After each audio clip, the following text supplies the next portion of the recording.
সভাস্থলে আমরা দিলাম মান্য দুর্বা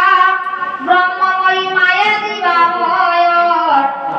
লক্ষ্যে না ধারকা উনার বিনন্দ বাসর তৎসঙ্গে আমার আরেকজন সাধু করে আনন্দিত হইয়া আরো 20 টাকা দান করিলেন আমার নাতির সমতুল্য জানিয়া গুরু